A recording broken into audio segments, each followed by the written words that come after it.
He was a brilliant criminal, and he used many different names. The man who robbed the bank in Detroit and shot the bank manager was known as Captain Matherin. The man who committed fraud in Melbourne was known as Rossiter. The police believed that Matherin and Rossiter were the same man. The police could not catch Matherin. He was very careful to protect his real identity. Most of the people who worked with him did not even know what he looked like. Only 2 people in the world could identify him.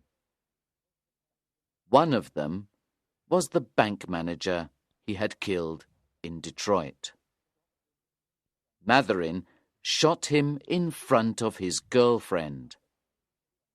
It was the other person who ended Matherin's criminal career. It all happened in a very dull way, if you look at it from one point of view. But the story is very different if you look at it from another point of view. I first heard the story from a young detective that I met in a pub near Westminster. Then a young woman called Miss Van Snoop gave me more information.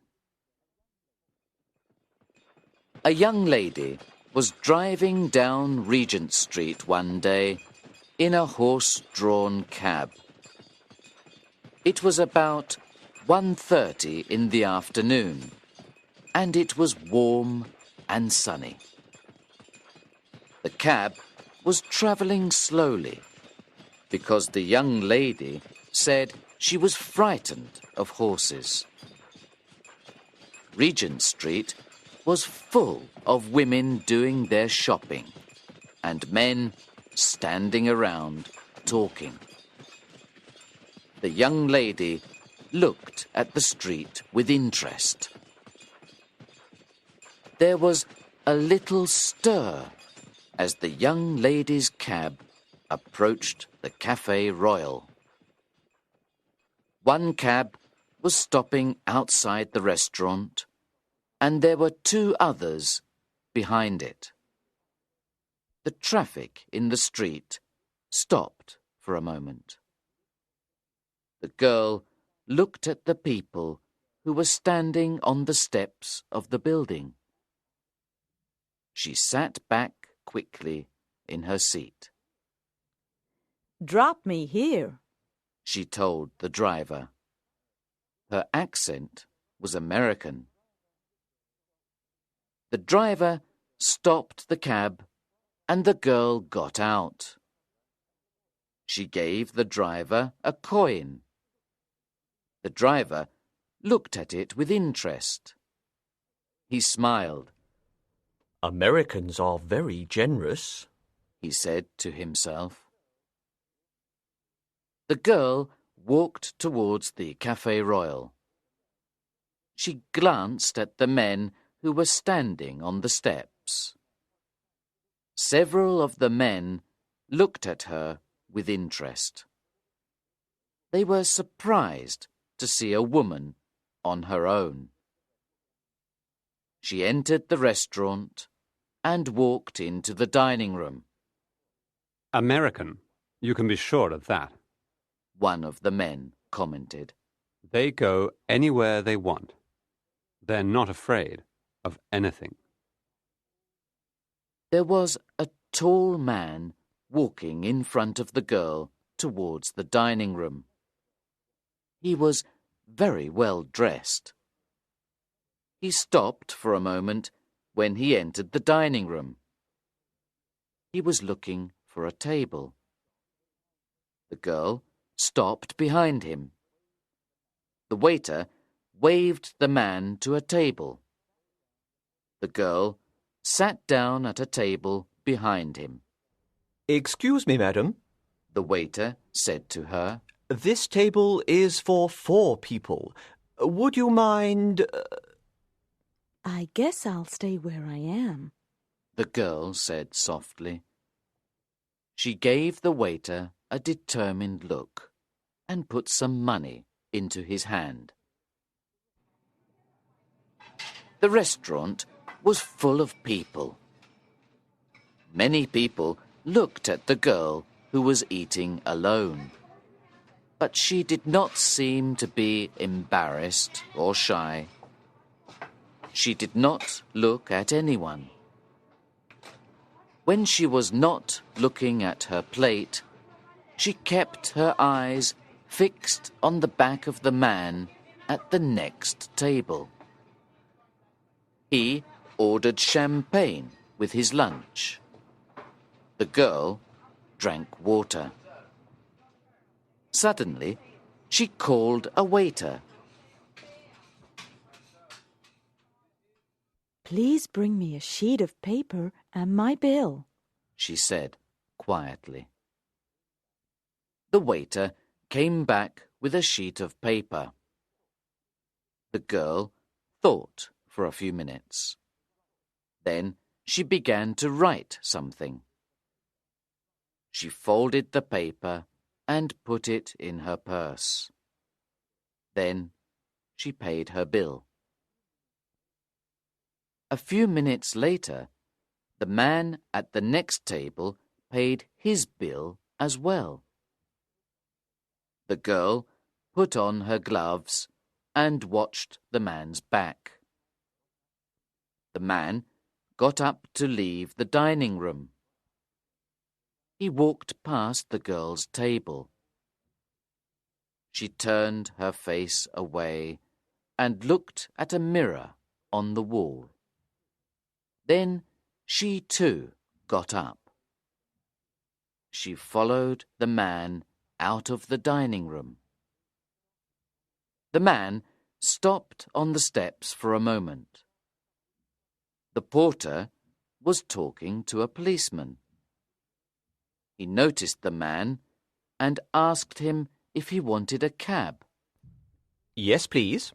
The man replied. Then the porter noticed the girl. She was standing behind the man. As he turned towards her, he saw that her hand was in the man's pocket. She was stealing something. She pulled her hand back quickly. What? The man cried out. He turned round to face the girl.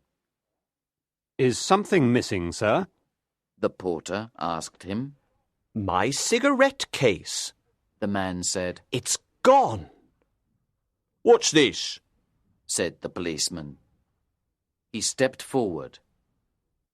The porter pointed at the girl. That woman has stolen this gentleman's cigarette case, he said. I saw her doing it. The man looked at the girl. Just give it back, he said quietly. I don't want to make a fuss about it. I haven't got it. The girl answered. I'm not a thief. I never touched your pocket. I saw her do it. The porter said again. Right, said the policeman suddenly. You'll have to come with me, young lady. You too, sir, he said to the well-dressed man. We'll take a cab to the police station. I didn't steal anything, the girl said again. She got into the cab very calmly when it arrived. The policeman watched her carefully. He did not want her to throw anything out of the window. The well-dressed man sat quietly in the cab, looking out of the window. When they arrived at the police station, the girl denied the crime again. We'll have to search her, the inspector decided.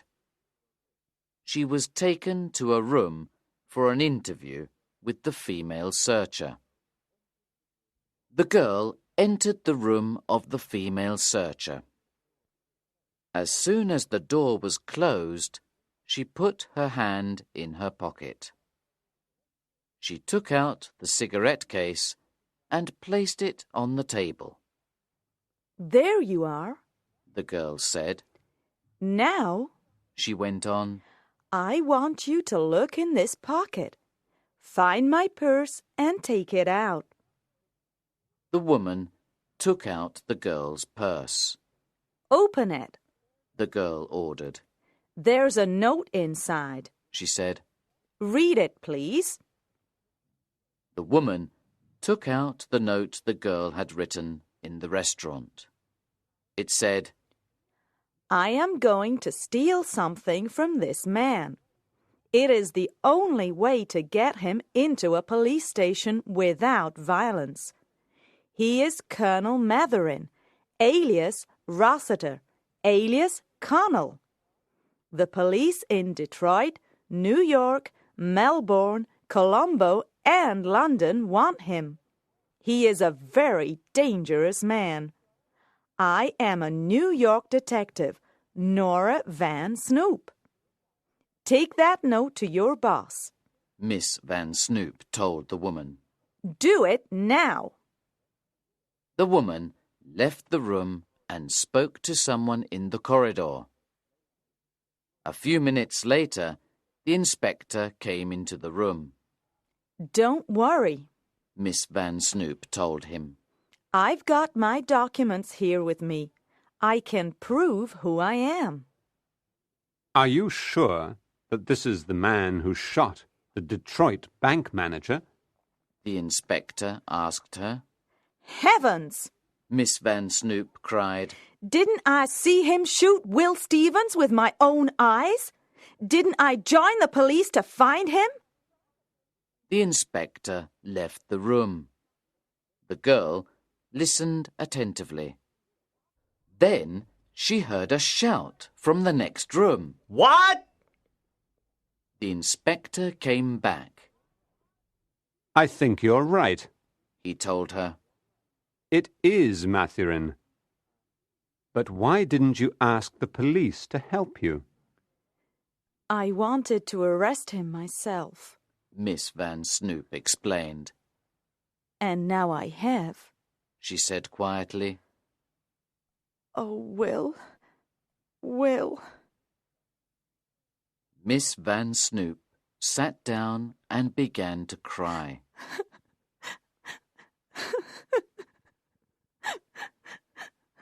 30 minutes later, she left the police station and went into a post office. She telegrammed her resignation from the New York police force.